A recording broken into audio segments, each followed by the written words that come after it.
Hi, we're Sam and Kelly, and we've lived in our self-converted Sprinter van for over a year, and today we are going to be answering all the logistical questions of what it's really like to do van life.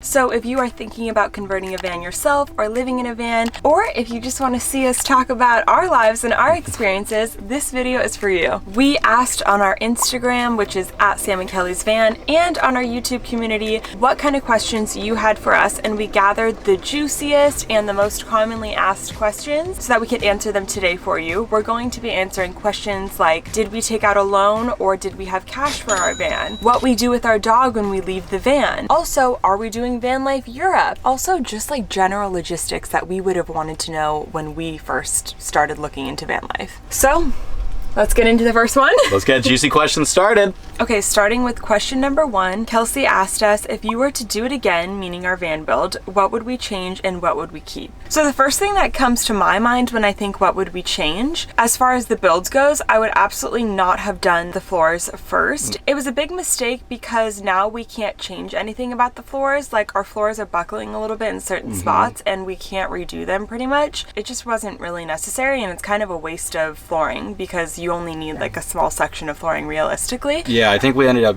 spending 3 times as much on flooring as we actually could have. So it's a big money waster as well. Although it does look nice. It looks nice, but we can't see half of it, so it's kind of stupid. The other thing that we talk about all the time that we regret is the size of the fridge that we got. It's way too small. It's just unrealistic for 2 people and a dog living in a van. It was without a doubt the biggest regret I have in the van build, and it was one of the most expensive parts of our van as well. So we have a Dometic 55-liter 12-volt fridge, and it was so important for me to get 12-volt, and I still think I would get a 12-volt fridge because you want to make sure that it's not taking that much power out on a daily basis. But 55 liters, way too small. Our friends have 110, 130 liters, and they just look at us like, what are you doing? We have no idea how we store anything in here, but that's my biggest regret. Sunny's here. Come here. Sunny, come on. He wants to be part of the vid. Okay, so the second part of that question was what would we keep? And I would definitely say our open layout. Everyone that comes into the van, especially people that also live in a van, they are always shocked by how much walkability we have in our van. Most people have a fixed bed, and so they really only have a couple feet of room to walk with. And ours just feels so open, and we also don't have a lot of gear. We're not like gear people with a bunch of bikes and climbing gear and all this stuff. Like, we don't have that kind of stuff. We also can't necessarily afford that stuff right now. Having like a garage space was not that necessary for us. Another favorite part of our van for myself is the shower. I love having the shower. I've gone back and forth since we've actually been living in the van whether we need one or not. I'm so happy that we have one. It's such a great place to store wet clothes, take a shower when it's cold outside. It's just, I would definitely always do a shower if you have an open layout like we do. I feel like it's really not that much of a waste of space, and the only other thing we would do with that space is just have room for more stuff. And it's just like crap we don't need in the van. I just don't understand why people think it's a waste of space, as long as you have like as big of a van as we do. Exactly. Cassidy asked, what is something that we prioritized in our builds that we actually never use? And the first thing that comes to my head would be our removable U-bench. We thought it would be really creative and cool if this middle part of our U-bench we could take out and remove whenever we wanted. And we had literally did it one time since we've been in the van. I don't know, it's just like not that necessary, and it like created more work for us. I mean, I'm stoked that we have it. I think it's cool, but like we truly have used it once in over a year. For myself, I'm going to show you what we actually don't really use that much in our van. Go. You're struggling so much. You can tell that we really don't use this ever. I don't like this swivel seat. We never use it. It was really expensive. We have so much seating in the back. We can easily fit like 6 people in the back comfortably, and we pretty much make the bed and undo the bed every single day. This right here is the thing that we prioritize in our build. Really never need it. Big waste of money, honestly. Hear this? It's awful. I hate this thing. Need some WD-40. Also, look how gorgeous our view is. I feel like we only do these Q&A videos when we're in the most gorgeous places, so pretty convenient. So for our next question, how do you keep the van cool enough for your pup when you're not in there? Kelly, how do we do that? So we have wool Havelock insulation throughout our van, which is very good. We also have these window covers all throughout our van. We keep the fans on for him, and we are also smart. We don't leave him in the van whenever it's hot out. We are super careful about that. We always leave him with a bowl of water, etc. But this little guy right here, He is a nervous Nelly. He has a lot of anxiety and separation anxiety. Like his dad. So we really don't leave him alone that long. We never leave him more than like a grocery shopping trip length of time. We're gonna need to grab the phone for this one. Okay, Kelly, we need the wardrobe secrets. How does one fit all of these cute outfits in the van? Are you sure you didn't submit this question? No, I didn't submit this question, I swear. I know, obviously. But I know. Yeah. Get the question! How does she do it? How does she do it? Should I show them? Let's show them. Okay. Here's our hidden pile of pillows that we keep behind the camera so you don't see them. So this is where the magic happens.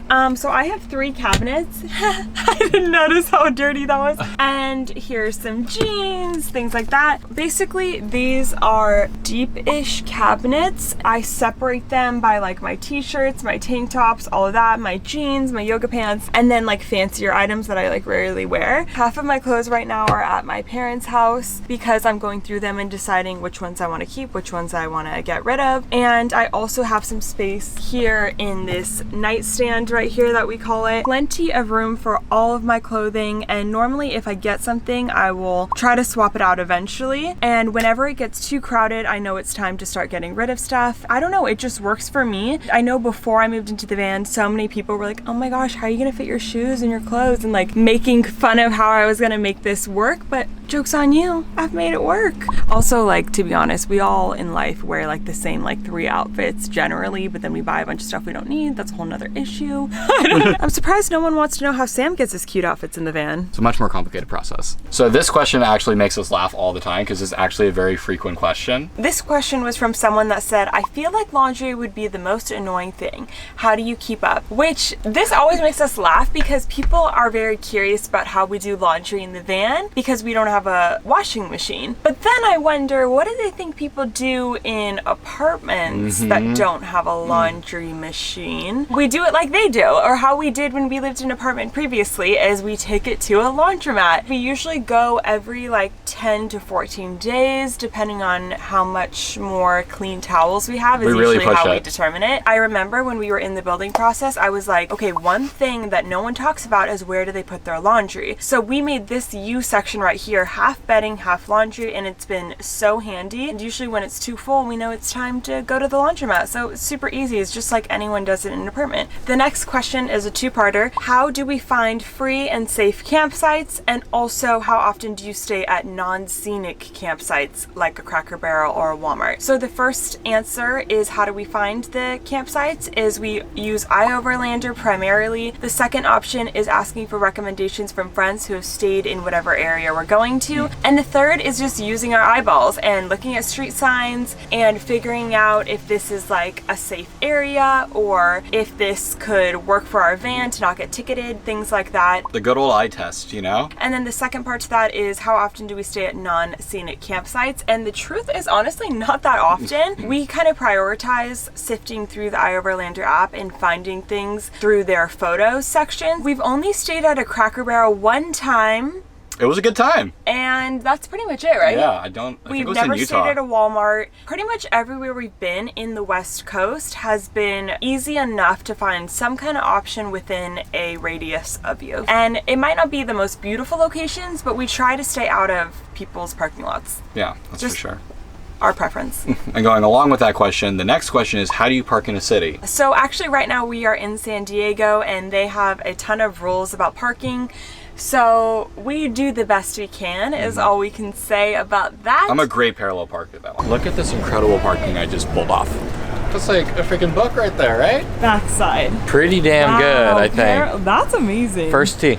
Honestly, Sam does kill it at parallel every single time. I could never. But in general, we try to avoid cities at all costs. And when we stay in San Francisco, we usually park in front of our best friend's house. Don't recommend cities for van life. I don't know. So our next question is from Lindy Vanner, and they asked, are you traveling Europe in a van? It's actually a 2-parter. And would you ever swap vans with someone? So the answer is traveling Europe in our van just sounds like a lot of logistics and a lot of money. And also, how do we bring Sunny to Europe? I know that they have a lot of rules about pipples and pipple mixes. That would just get super complicated. It honestly just doesn't sound that appealing. We'd much rather backpack Europe, which is something that we are going to be doing very soon. Very soon! Which we're so excited about for our honeymoon. Shipping the van over and all that logistics just doesn't sound that fun to us, but we have friends that are going to be doing that very soon. So a good option for us would be to visit them while they're doing that and maybe stay in the van with them for a little bit. As far as the second part, would we ever swap vans with someone? I think that would be super fun to do a van swap and like make it a video, but I would only do it, and I think we both agree, if the van is something that we like and feel comfortable in. For example, our friends Talia and Maddie, I'd love to swap vans with them because I love their van, I'm comfortable with it, and they have very similar stuff that we have. The next question is from Madison, who asked, how do you pick out a van that would be best for you? And what I always say is think about what you value in a vehicle, what the resale value might be when you're potentially done with your van, and whether you are going to be building it or not. All of those are huge factors in whatever van you choose. Also, don't just follow your favorite van life influencers' recommendations. There's definitely a lot of things that we should have not followed and just gone with our gut or other research, but that's what I recommend. Don't just follow blindly, do more research than you really think you need to do. Also, let's say you are 5'4", you don't necessarily need like a high roof van because it's so much more expensive. And let's say you're like 6'4", then a Mercedes Sprinter van would, honestly, even the high roof would still be too small for you. You might want a Ford Transit because their high roof is 6'8". So just really know yourself, do some research, and you'll find the perfect van for you. Also for us, we have a Mercedes Sprinter, and a lot of people will be like, oh, they have so many van repairs that you need. At the end of the day, diesel engines last so long, sometimes triple that of a gas engine, and the resale value for us is going to be a lot higher than if we got a Transit or something like that. So this is one of the most asked questions that we get about our van that we have avoided talking about, but we want to be very transparent about what the process is of buying a van, how much our van cost, and whether we used a loan or not. So this question is about how we bought our van and how much money it cost. We had a budget for ourselves that we didn't want to go much over $30,000 for our van. This is a 2015 Mercedes Sprinter van, and it only had 90,000 miles. Yeah, it only had 90,000 miles. So that is a pretty amazing van, especially the year that we were buying it, which is 2020, when like the van life boom started, so everything got a little bit more expensive. It's probably even crazier now. But yeah, we had a budget of around 30,000, and that's pretty much what we got this van for. And we took out a loan of 18,000, and we paid for, what's the math? I think like 12 or 13K we put down, something like that. We put over 35% down, yes, which really I think helped out our loan and our interest on the loan because we put down a good amount. And 18,000 seems like a huge loan. Pero.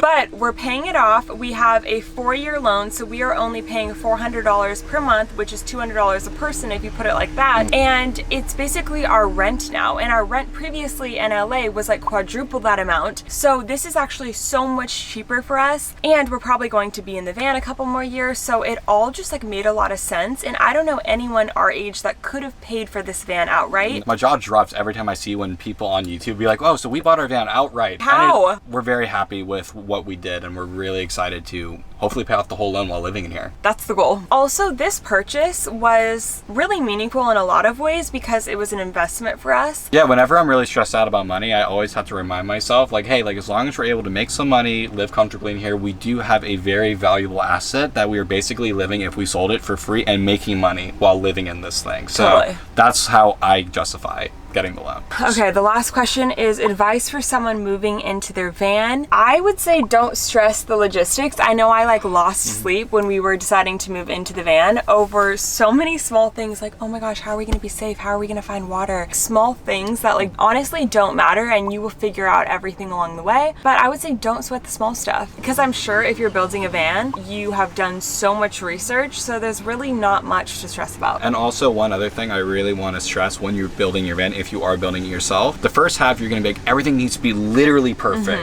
After 6 months, you're like, I'm good. Like, let's just finish this. It's gonna look beautiful no matter what. You're gonna be proud of it no matter how it looks. So don't worry about making everything perfect. Just make it safe and fun. So we hope that answered most of your questions about the logistics of van life, how much we spent on this van, safety for our dog, all of that kind of stuff. If you have any more questions, please leave them in the comments below so we can make sure to answer them in a future video. We actually had like 6 more questions that we really wanted to answer that we thought were very interesting. So we are going to make a video of that and put it on our Patreon. If you want to support us on the road and making these videos, we would absolutely absolutely love it. We love our little community over on Patreon, so the link to that will be in the description below, and we'd love to see you there, and we have some fun ideas of how to thank you guys on Patreon. So excited about it. Thank you all so much for watching. We hope you got some value from this video. If you want to follow us on Instagram for a more day-to-day look into our lives, it's right here at Sam and Kelly's Van, and if we decide to do more of these in the future, we will be asking on Instagram, so we'd love to see you over there. Also, in the comments below, we'd love to hear from you, so let us know if this video provided you any value and what you want to see in the future, and also let us know if you prefer us posting videos 2 times a month, 3 times a month, or 4 times a month or more. Let us know in the comments below. We love hearing from you and talking to you in the comments. We hope that we can inspire you to get out there. We love you guys so much, and we can't wait to see you next time. Bye! Bye.